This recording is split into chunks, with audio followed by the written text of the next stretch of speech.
In 2022, Torbay Council received £750,000 from the government's Safer Streets Fund.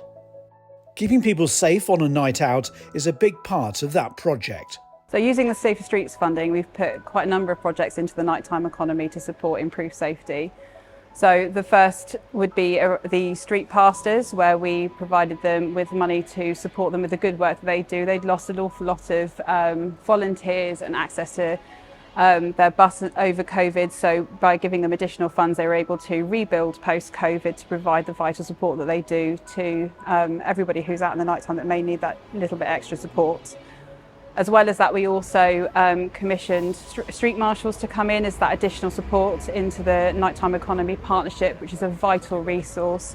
So what they do is they provide that feeling of safety in the nighttime economy. They work really well with all customers in terms of being able to disrupt some of those incidents that mean that it reduces the amount of demand on the police, it reduces the amount of demand on ambulances because they are preventing serious injuries, and it also means that they're being able to just be there as an extra resource for people that are out and about and may need that additional support that may be feeling vulnerable or unsafe. So other vital projects that we've put in place with the funding include funding for Best Bar None, to be able to put in place more assessors to be able to work with premises to make sure that they're run really well. The nighttime economy in Torquay is really important because we're not just a tourist town, we're also a place where people live. They want to go out somewhere where it's safe, where they're proud, where it's clean, where they know that they can go out and have a good time with their friends. The life and the vibrancy that Torquay has doesn't stop in the daytime, it goes on into the nighttime. Platinum Security employs more than 20 staff, working at 6 venues in Torquay. With policing not as easily accessible with cut numbers, we're on the front line just the same as everybody else. So everybody, whether they're inside the venue or outside of the venue, safety comes first, and that's what we train with our staff. And most of the staff within Torquay, to be fair, do exactly the same thing. Average cost of violent assault with injury, £14,050. Average cost without injury, £5,930. Source, The Economic and Social Costs of Crime, 2nd edition, 2018. So I come on at about 10 o'clock. We do 5 or 6 patrols of the problemed areas in Torquay. We stop antisocial behaviour as well as help injured or unwell people get home safely. On an average night, I will bring 65% of my incidents to the safe space. That saves a lot of people from going to A&E, therefore saving a lot of taxpayers' money. Violence against the person cost the UK £17.3 billion. Source, The Economic and Social Costs of Crime, 2nd edition, 2018. So the benefits of having this funding means that we can put in far more dynamic and diverse projects and at a greater number than we would have been able to without it. So in terms of the benefits of that, it means that we're able to put in those really dynamic responses into the nighttime economy to keep people safe. At the end of those projects, we will evaluate all the information we have and be able to understand what worked really well and how we can continue to develop to improve the safety in Torbay. Torquay is already a safe place to go out at night, but we don't want to rest on our laurels, and we're constantly looking at ways to make it safer for people. Keeping people safe requires organisations to work together.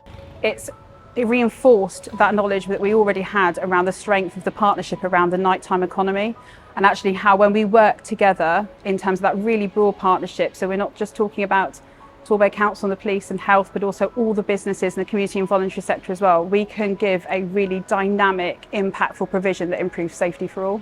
Keeping the streets safe isn't just for the council to do, it's also for local businesses, for the police force, for the health sector and for the voluntary and community sector to all work together.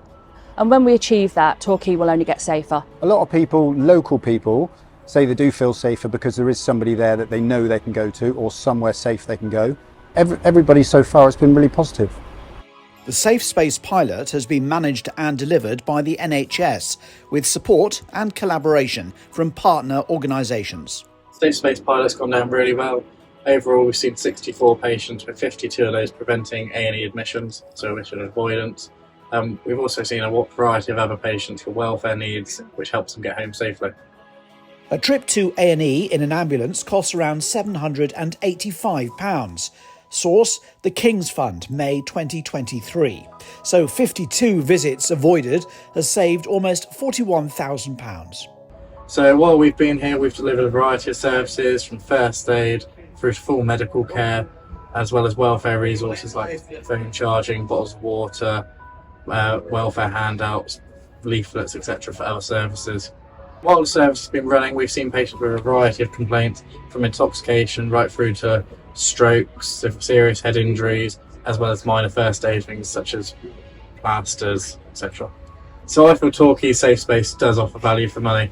So therefore we've made a direct impact on local health economy and reduced the number of patients being seen in A&E, as well as number of ambulances being called. How important is it that this work has a future? 100%. It's a key part of what Torquay needs to keep people safe, and I think it needs to continue, most definitely. So I feel a permanent safe space in Torquay is required. The resource, how we've got it, with its visibility being in a mobile medical centre, is ideal. But with a number of patients being seen, I do feel it requires a permanent resource.